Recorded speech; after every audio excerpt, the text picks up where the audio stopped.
Good morning বন্ধুরা, আজকে সকাল সকাল রান্না করছি স্কোয়াশ আলু দিয়ে একটা তরকারি। আর তরকারি কেন রান্না করছি সেটা দেখে তো হয়তো বুঝতেই পারছো। আজকে সকালের খাওয়ার হবে রুটি আর তরকারি। এদিকে মা রুটি বেলে দিচ্ছে আর ওইদিকে আমি তরকারি করে নিচ্ছি।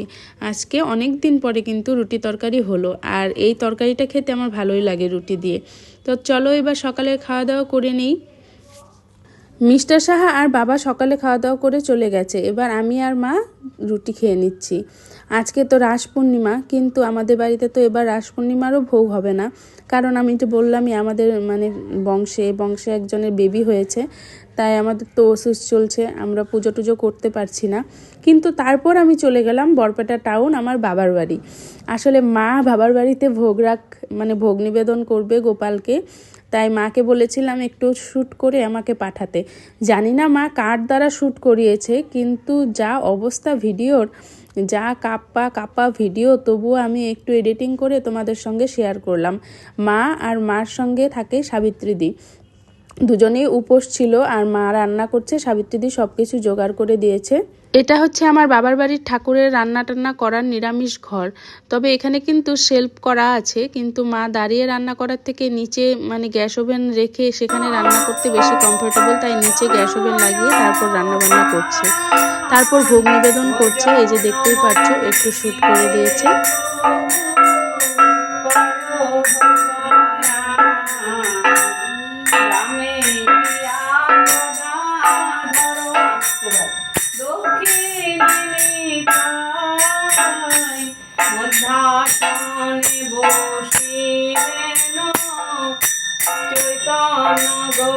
দেখো না কিভাবে যে শ্যুট করেছে, না গোপালের মুখটা ভালো করে তুলেছে, আর নাই ভোগ টোকগুলো ভালো করে সামনে থেকে শ্যুট করেছে। যাই হোক, আবার চলে এলাম বাড়ি। বাবা দুপুরে খাওয়া দাওয়া করে চলে যাচ্ছে, এবার আমি আর মা খেয়ে নেব। যাই হোক, আজকে আমি আর মা তাড়াতাড়ি খেয়ে নিব, তার পিছনে কিন্তু একটা অনেক বড় রহস্য আছে। আজকের রান্নাবান্না মাই করেছে। আজকে একদম সিম্পল রান্নাবান্না, কাঁচা কলা ভেজেছে, আর পালং শাক, আর ছিল একটা ঝোলঝোল নিরামিষ তরকারি। এখন বলছি তোমাদের আমি আর মা তাড়াতাড়ি আজকে খেয়ে নেওয়ার কারণটা। গতকাল 4টা সাড়ে 4টা বেজে যায়, তবু মিস্টার সাহা আসছিল না ভাত খেতে, আর আমি আর মা বসেছিলাম। এত রাগ হয়, কারণ রোজটা দিন ওই বিকেল 4টা সাড়ে 4টা বেজে যায় আসতে আসতে, কোনো দিন তো একটু টাইমলি আসতে হয়। তো যাই হোক, 4টা সাড়ে 4টার সময় এলো, তখন নিয়ে এসেছে ফুচকা। তো আমি আর মা এ নিয়ে রাগারাগি করেছি যে এখন ভাত খাওয়ার সময় এখন কি কেউ ফুচকা খায়? তো এ নিয়ে তুমুল ঝগড়া লেগে গেল আমার আর মার সঙ্গে মিস্টার সাহার। তারপর মিস্টার সাহাও বললো যে তোমরা দুজন আমার জন্য বসে থাকবে না না খেয়ে। আর আমিও বললাম ঠিক আছে, কালকে থেকে বসে থাকবো না, তোমার ভাত তুমি নিজেই বেড়ে খাবে, আর না হলে বেড়ে রেখে দেবো। তো এর জন্যে আজকে শিক্ষা দেওয়ার জন্য আমি আর মা তাড়াতাড়ি খেয়ে নিচ্ছি, আর ওর ভাত বেড়ে রেখে আমরা চলে যাব ঘরে। মা আজকে ঠিক টাইমলি আমাকে বলছে চলো চলো তাড়াতাড়ি খেয়ে ঘরে চলে যাব, আজকে ওর সঙ্গে ভাত খাবো না। তারপর আমি আবার দুটো পাঁপড় সেঁকে নিয়ে এলাম খাওয়ার জন্য ভাতের সঙ্গে। আর তারপর এখন অবধি তো ঠিকই ছিল, আমার সঙ্গে আমার দলে ছিল, বলছিল যে হ্যাঁ ও বেশি তর্ক করে, বেশি করে, সব কিছুতে ওরটাই ঠিক, আমরাই ভুল, আজকে ওকে শিক্ষা দিব। ও মা, যেই মিস্টার সাহা এলো অমনি মিস্টার সাহাকে ভাতও বেড়ে দিল, পাঁপড়ও সেঁকে দিল, বাবা কি আদর। তারপর আমি আবার কানে কানে গিয়ে বললাম যে তোমার আর কথার দাম নেই, কিন্তু তুমি দল বদলাও শুধু। তারপর দেখো এই জিনিসটা দেখে কার লোভ লাগছে, বড়ইয়ের আচার।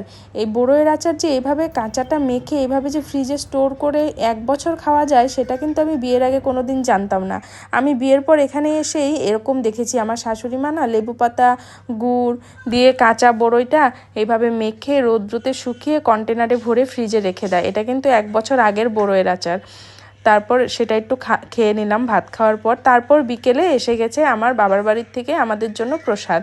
তো চলো দেখাই তোমাদের কি কি পাঠিয়েছে মা, কি কি ভোগে আজকে কি কি আইটেম ছিল।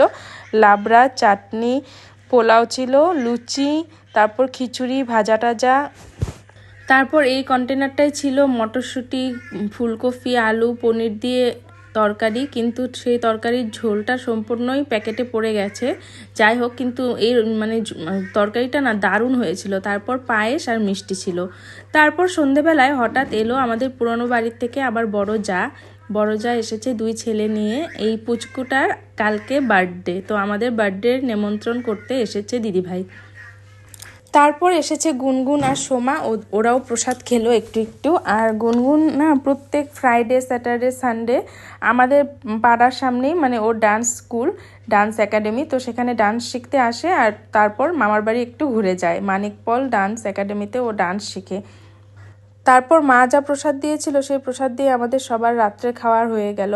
আর কাকিমণিদের একটু দিয়েছিলাম, নিচে দিদি ভাইদের একটু দিয়েছিলাম। আর তারপর রাত্রে মিস্টার সাহা এই গিফটটা নিয়ে এসেছে। এই গিফটটাও পেয়েছে, একটা ছোট্ট মোট্ট হটকেস, খুব সুন্দর লেগেছে। এটা ইউজ করব রান্নাঘরে। তাহলে আজকের ব্লগটা এখানেই এন্ড করছি, দেখা হবে আবার নেক্সট ব্লগে। ততদিন তোমরা সবাই ভালো থেকো, সুস্থ থেকো। ভালো লাগলে অবশ্যই লাইক শেয়ার